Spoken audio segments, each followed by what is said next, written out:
Terima kasih Anda kembali bersama kami di Top Report. Pemirsa, usia menyinggung polisi yang terluka, Presiden Prabowo Subianto menyebut aksi anarkis dalam unjuk rasa adalah tindakan makar, bukanlah penyampaian aspirasi. Kita akan simak kembali pernyataan Presiden Prabowo Subianto beberapa hari lalu. Demonstran murni yang baik justru oleh aparat harus dilindungi. Hak menyampaikan pendapat dijamin oleh undang-undang. Tapi ada ketentuannya. Demonstrasinya harus damai, harus sesuai undang-undang. Di banyak tempat saya dapat laporan datang truk-truk, di situ ada petasan-petasan yang berat, yang besar, dan ini anggota banyak kena petasan. 4 ASN, orang tidak bersalah, orang tidak berpolitik, korban. Gedung DPR dibakar. Ini tindakan-tindakan makar ini. Ini bukan penyampaian aspirasi, ya. Jadi semua aparat negara akan selidiki siapa yang bertanggung jawab, ya. Saya menduga kita sudah ada indikasi-indikasi dan kita akan tidak ragu-ragu. Dan pemirsa, kami akan terus membahas terkait dengan hal ini dengan Pak Dudung, masih bersama kami Pak Dudung. Pak Dudung, terkait dengan pengusutan dugaan makar ini, apakah tidak dikhawatirkan ini akan mengganggu kebebasan iklim demokrasi di Indonesia, di mana negara-negara Asia Tenggara pun sedikit berkiblat terkait iklim demokrasi yang baik di Indonesia? Komentar Anda. Ya, memang iklim demokrasi kan mengacu pada suasana atau kondisi umum dari masyarakat. Dengan situasi yang saat ini setelah pasca terjadinya kerusuhan, tentunya pemerintah dan DPR juga sudah menyampaikan, menerima saran dan masukan, karena beberapa aspek yang perlu kita pahami di dalam iklim demokrasi adalah bagaimana lingkungan yang mendukung tentang kebebasan dan partisipasi, bagaimana pengakuan terhadap perbedaan, penghargaan terhadap nilai-nilai demokrasi itu sendiri, dan keteraturan dan diskusi, serta kondisi sosial yang kondusif. Nah, ini saya lihat Bapak Presiden dan pimpinan DPR telah mengevaluasi dan mendengar secara langsung keluhan-keluhan dan aspirasi dari masyarakat.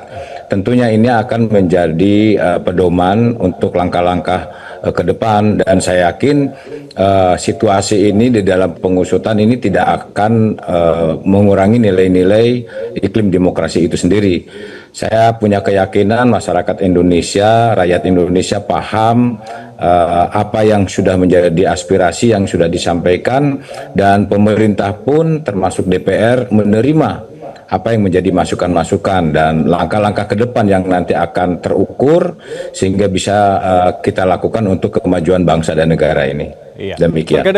Terkait dengan hal ini, Pak Dudung, puluhan elemen mahasiswa sudah bertemu dengan pimpinan DPR dan juga Sekretariat Presiden. Mereka mendorong pembentukan tim investigasi untuk mengungkapkan dugaan makar. Kira-kira pemerintah akan mengamini hal ini, Pak? Ya, jelas itu kemarin sudah disampaikan bahwa di samping kepolisian yang melakukan investigasi, tadi yang saya katakan bahwa pemerintah juga punya lembaga independen yang nantinya juga akan didorong dengan tokoh masyarakat, tokoh agama, dan tokoh lainnya yang nantinya berperan aktif untuk mengungkap permasalahan ini, sehingga nantinya pihak independen maupun pihak kepolisian akan secara terbuka menyampaikan kepada khalayak ramai bahwa apa yang menjadi temuan dari hasil penyelidikan itu sendiri bisa dipahami dan kemudian diketahui oleh masyarakat luas, bahwa tidak serta-merta bahwa seluruh bangsa Indonesia yang kemarin terjadi kerusuhan tersebut bukan berarti kemudian menolak tentang adanya demokrasi yang transparan, tetapi justru ada pihak-pihak yang memanfaatkan situasi ini sehingga terjadinya kerusuhan yang meluas di beberapa tempat. Demikian. Iya. terkait dengan adanya pihak-pihak yang memanfaatkan situasi ini, Pak. Kita lihat kemarin juga di tengah gelombang demonstrasi, banyak sekali hasutan-hasutan di sosial media. Bagaimana Anda melihat kerentanan cyber di tanah air saat ini? Ya memang kalau saya lihat meski sudah ada KUHP, Undang-Undang ITE, memang masih diperlukan literasi digital pada masyarakat. Juga Undang-Undang Perlindungan Data Pribadi juga perlu membuat regulasi yang mengatur penggunaan media sosial.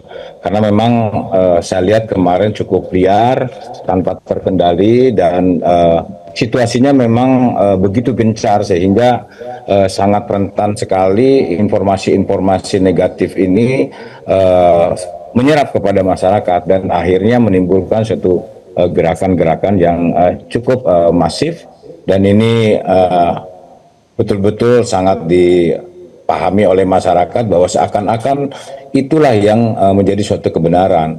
Padahal tanpa disadari bahwa itu bisa jadi ada sebuah hasutan yang akhirnya justru tidak mengindahkan masalah persatuan dan kesatuan bangsa itu sendiri. Demikian.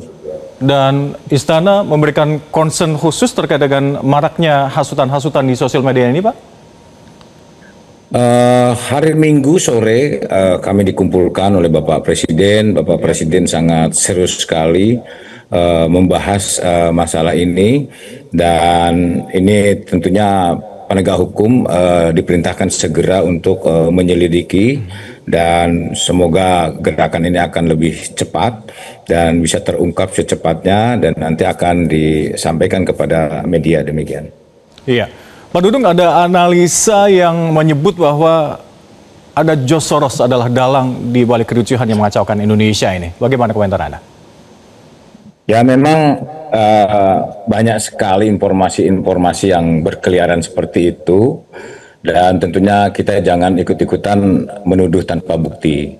Saya kira nanti pihak berwajib lah, dan pihak-pihak yang berkompeten yang memberikan tanggapan jika terbukti mengganggu bangsa kita. Pemerintah tidak bekerja dengan teori tetapi bukti. Jika ada aliran dana asing atau ilegal dari pihak-pihak luar, tentunya PPATK dan penegak hukum menelusuri follow the money-nya tersebut secara profesional. Spekulasi tanpa data justru mengaburkan pelaku. Sebenarnya fokus kami adalah bagaimana fakta yang dapat diuji. Demikian. Iya, Pak Dudung, 2 pekan ini dinamika sosial politik dan juga demokrasi di Indonesia menjadi sorotan di dunia internasional. Bagaimana citra Indonesia saat ini menurut Anda? Ya kalau menurut saya di dunia internasional ya mereka lebih memahami kita bahwa demokrasi betul-betul berjalan dengan baik. Justru situasi yang kemarin menunjukkan bahwa situasi demokrasi Indonesia betul-betul kemudian terjadi interaksi. Artinya walaupun terjadinya amuk massa, tetapi ini sebagai evaluasi bagi pemerintah bahwa tidak semestinya mungkin juga hal-hal yang sudah dilakukan oleh pemerintah itu seakan-akan menjadi benar semua. Rupanya memang ada semacam inspirasi masyarakat yang memang belum tertampung, atau inspirasi masyarakat, pengaduan masyarakat yang memang belum terwadahi. Lah inilah jalur demokrasi yang kita junjung tinggi, bahwa Presiden maupun DPR juga menerima saran masukan, termasuk hal-hal yang berkaitan, yang berkembang di era globalisasi saat ini. Memang begitu cepat perubahan-perubahan, transformasi bangsa yang dilakukan oleh Bapak Presiden yang menginginkan pemberantasan korupsi, kemudian pelaku-pelaku yang selama ini memanfaatkan kekuasaan untuk kepentingan pribadi, sementara kepentingan bangsa dan negara di nomor 2 kan. Nah ini Bapak Presiden mengambil langkah-langkah strategis tentunya, sehingga semuanya adalah untuk kepentingan bangsa dan negara. Demikian. Iya. Ada political will langsung dari Presiden Prabowo terkait dengan suara-suara hati rakyat tadi ya Pak Dudung. Ada analisa yang menyatakan bahwa aksi-aksi anarkis kemarin adalah potret dari pertarungan elit-elit politik yang ada di bawah pemerintahan Prabowo Subianto dan Gibran. Seperti apa komentar Anda? Ya, mungkin sah-sah saja lah orang bisa saja mengatakan begitu ya. Sekali lagi kita perlu belajar mewaspadai pendapat-pendapat yang tidak didukung dengan data, fakta yang akurat. Kita sebagai warga negara untuk tidak terpancing lah dengan jargon-jargon dan upaya adu domba. Kalaupun misalnya ada pertarungan di tingkat elit, kita ini kan sudah 80 tahun kita merdeka. Saya yakin para elit politik tetap akan memikirkan persatuan dan kesatuan bangsa. Hari Minggu kemarin Bapak Presiden mengumpulkan kami ya, dari beberapa kementerian, Menko dan para penasehat dan para pelaku yang langsung di lapangan. Tidak ada, kita satu kata untuk Indonesia maju ke depannya. Tidak ada istilahnya ada pertarungan di tingkat elit politik di kita yang akhirnya istilahnya berkepala dua lah. Tapi kita tetap bersatu bagaimana sepakat untuk memajukan bangsa dan negara ini. Demikian. Kabinet dan pemerintahan harmonis ya Pak ya? Dijamin ya Pak ya? Harmonis. Alhamdulillah, insya Allah.